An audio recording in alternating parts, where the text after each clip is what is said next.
Welcome back and welcome new viewers. This is an episode of Tuesday Time Bank where I do on a weekly basis little review of items of a time capsule, something lost and found, and something of interest.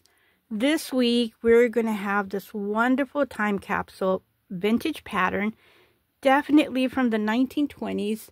I do have a McCall's vintage 1920s magazine journal type, and it's going to reference this lovely little pattern that we see here. So I'm going to set this aside. Stay until the end. I have a total of 3 patterns, and you don't want to miss it. So here is my 1928 McCall's Pattern magazine. It's made out of newspaper type paper.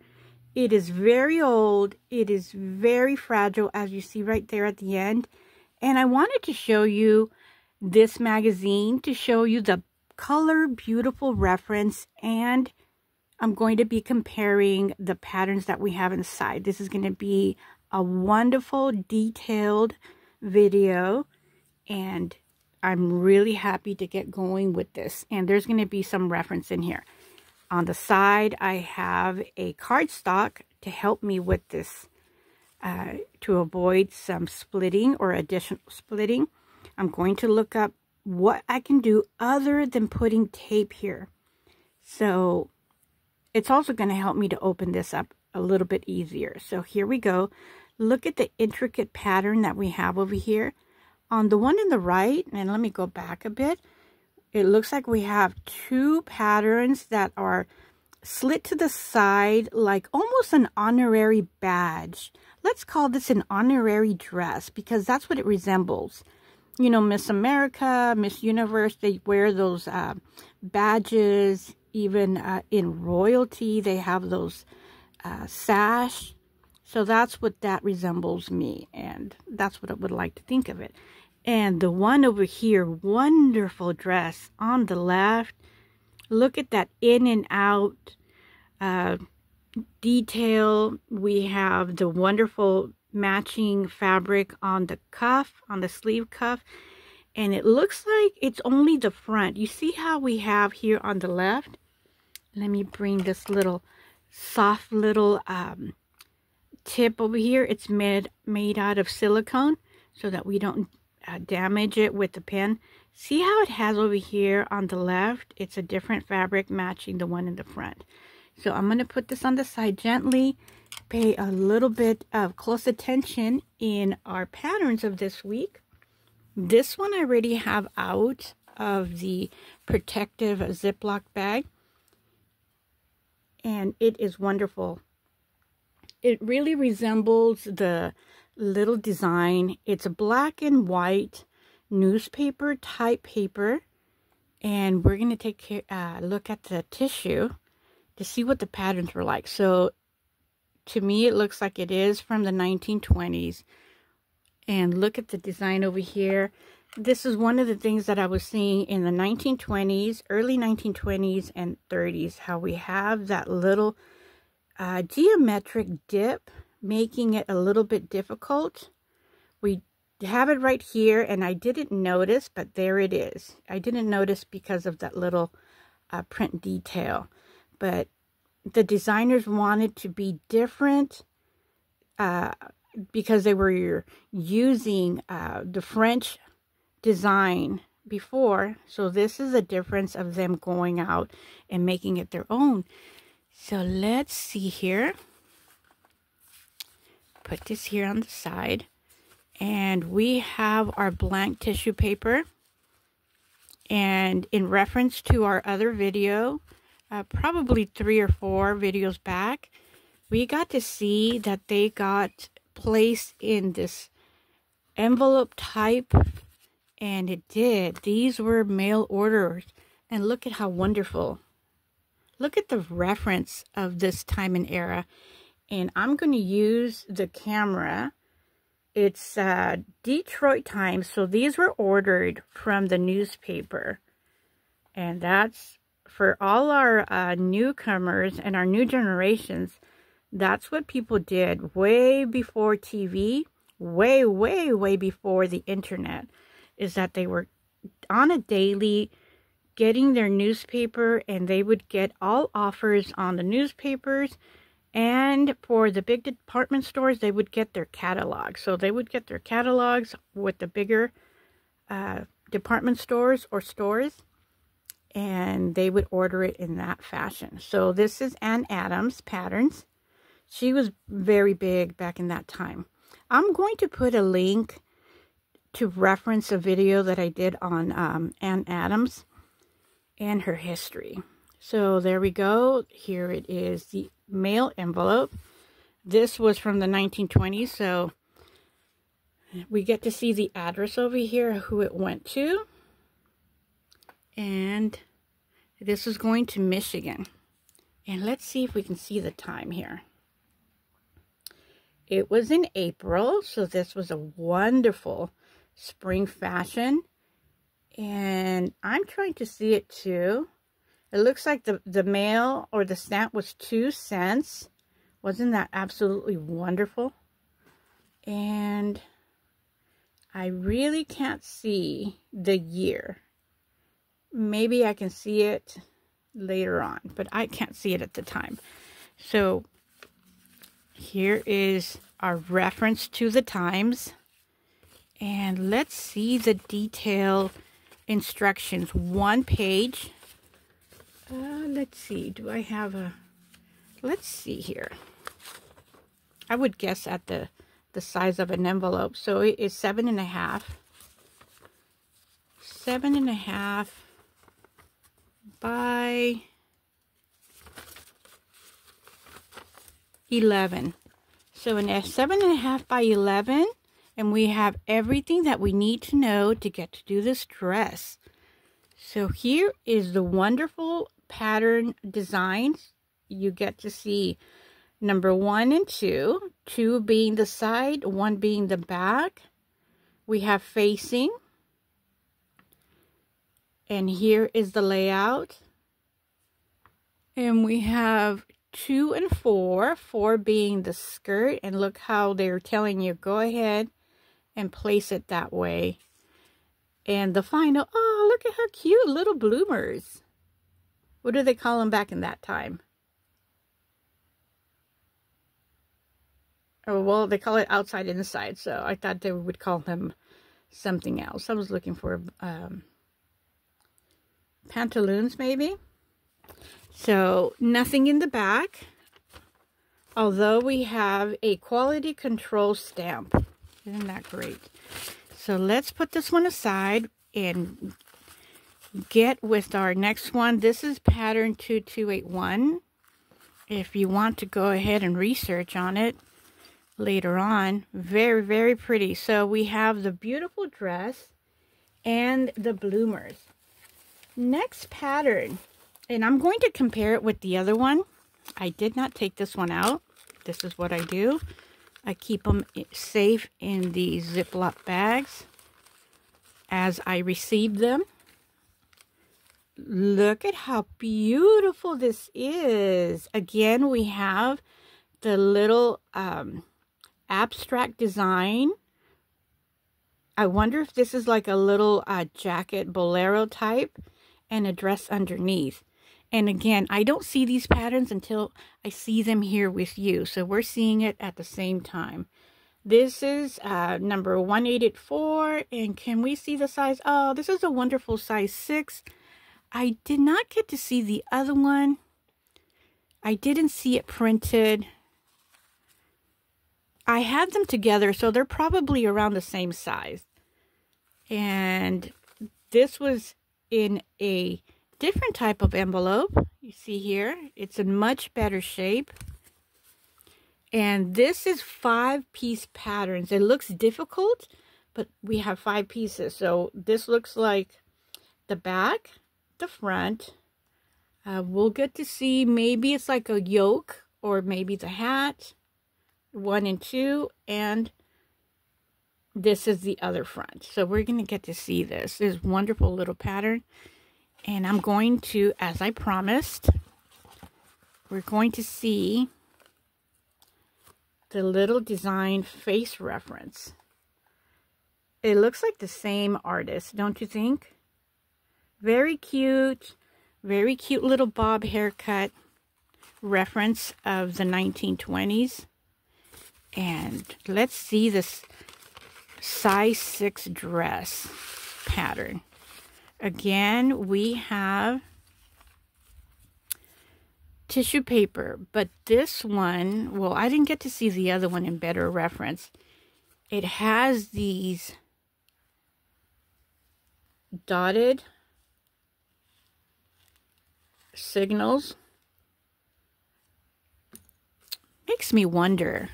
There was a lot of mysteries and a lot of SOS type mentality back in code back in the day. So here is one of the tips. And what they did is they would sell the pattern and the pieces would be already cut out. We got to see the five pieces that this has. I am not going to mix this because I have to be careful, like the ladies were, or the tailors were back in the day, to automatically and quickly put them back where they came from. Because just imagine, I would get confused when I started sewing, like heavy sewing in the 90s. The only thing I had reference was the tissue with the number. So let's see number 3. And stay until the end. Stay tuned. We're going to see the wonderful... I got a sneak peek. When I put that board on the magazine, I got to see a sneak peek of the inside. And you don't want to miss that. I just briefly look at it. Look how cute this is. Oh, and going back over here, I think this is a one piece. I'm sorry about that. I thought it could have been a bolero, but it is a one piece dress. I didn't see a top, and I didn't see a instructions on that one. So it looks like it's a one piece, and over here it folds in. It's kind of interesting, but it would be cute to have a 2-piece. This right here, however, it is a 2-piece. Here is that intricate design back in the day. You have these 2 little peaks here. A nice little flounce and a beautiful cardigan. And can we see the size in here? It's somewhat faded. I can't make it out. Maybe if I read it. And I'm looking at it again at the same time as you are. Number 1895. Here we have, what is it? 8. 1, 2, 3. Oh, this is kind of odd. Look at this. That's why I couldn't tell. What is that? We have 1, 2, 3, 6, 7. My mind can't take that. And 4 and 5. So we have 7 pieces. Now, let me know in the comments, what do you think of that? I was just like, let's count from here on. But how interesting how they started at the right and they start scrambling it there, right in the middle. Oh my goodness. I don't know. There was no quality control. But, oh, look at this. We have a blue. Hopefully you can see this here. We have a blue pattern. This is more like in the 1930s. I wonder if they got mixed in. Okay, so that one's 1895. Let's see if we see that reference here. Maybe it got like a little extra. I'm going to have to do some arranging on this later on, but let's see this for now. We have the complete, just blank tissue with those little dots here. Probably a message, a coded message in there for us to see. I mean, I thought it was odd how they had the numbers in there, but let's see this. We have blue, and oops, I just dropped it. I'm going to have to pick it up. This says Bloomer. And again, I'm opening this at the same time as you're watching it. So we get to experience this together. So let's be gentle, because those extra creases there can literally rip this apart. Now, I have a dip in here. 4495. I don't have anything in here for 4495. So what I'm going to do is I'm going to put these in a separate type of cellophane package or little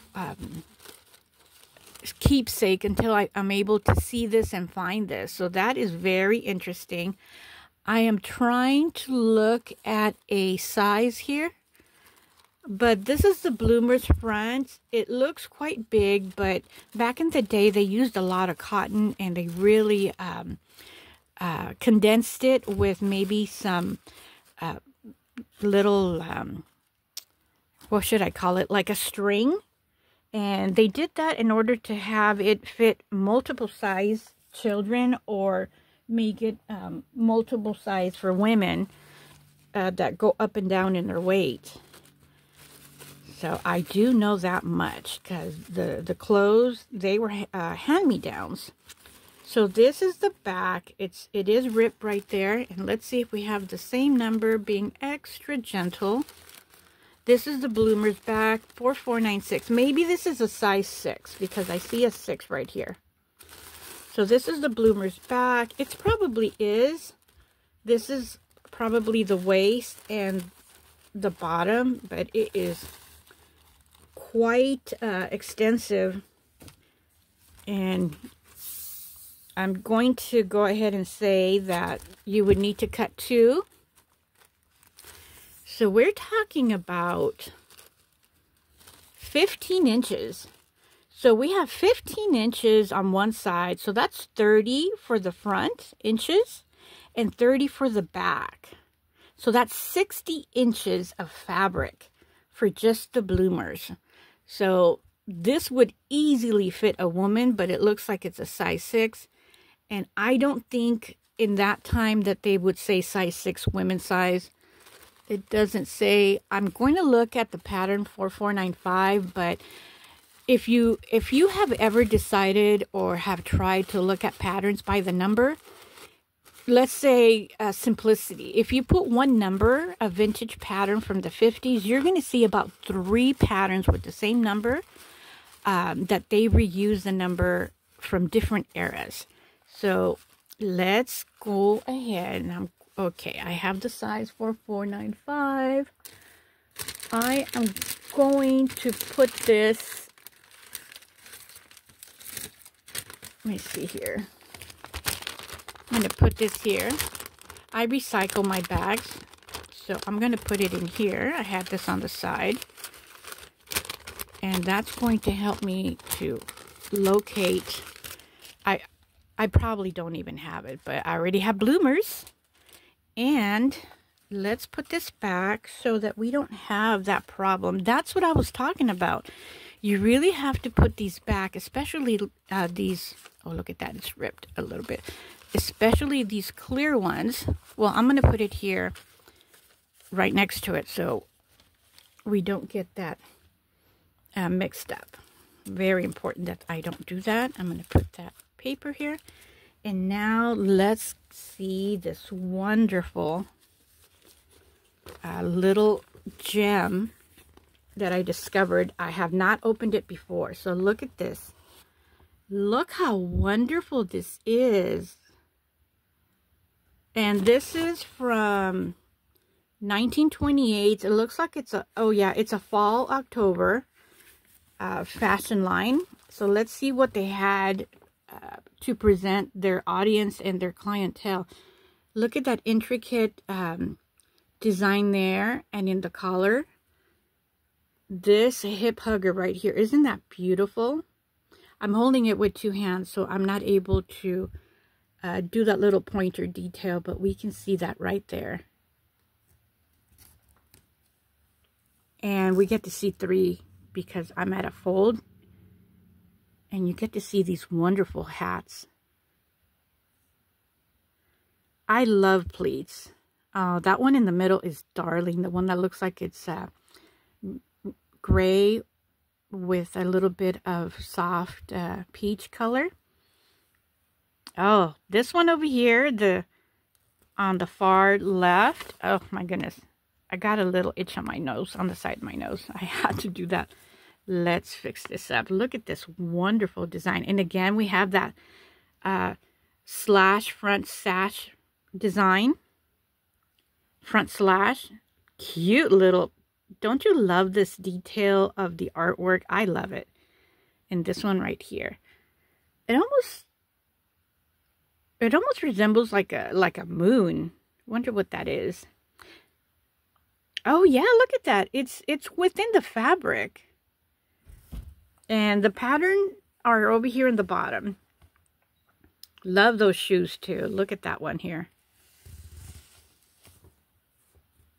This is fabulous. This is really, really cute with the ruffles. I am getting so inspired to use this, make my own patterns, and make dresses for Blythe. Isn't this just so cute? That wonderful boy coat is very, very cute. And I'm going here to the edge. And I'm going in and out because I have the string, the wire. Don't want to rip this. And this two little cuties. Slip dress and a little nightie. Wonderful, wonderful little designs. I have the right, which I'm going to save for next week. Don't want to keep you here too long, but I hope that you were thoroughly entertained as I am, just to see this for the very first time. And we'll see the other side next week. Stay tuned for more 1930s patterns. I do have more.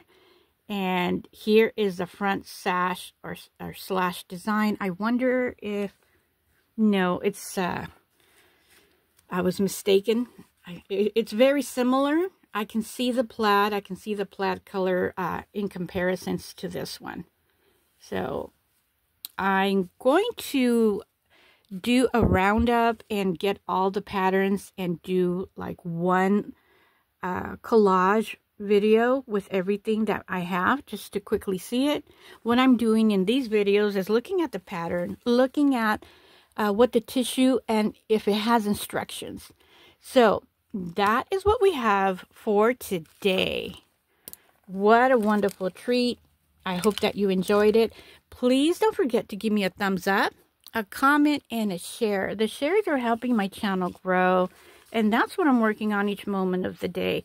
It's helping new viewers find my content, whether it be here on Tuesday Time Bank, my sewing for dolls, sewing packing orders, and my pets. We'll see you next week.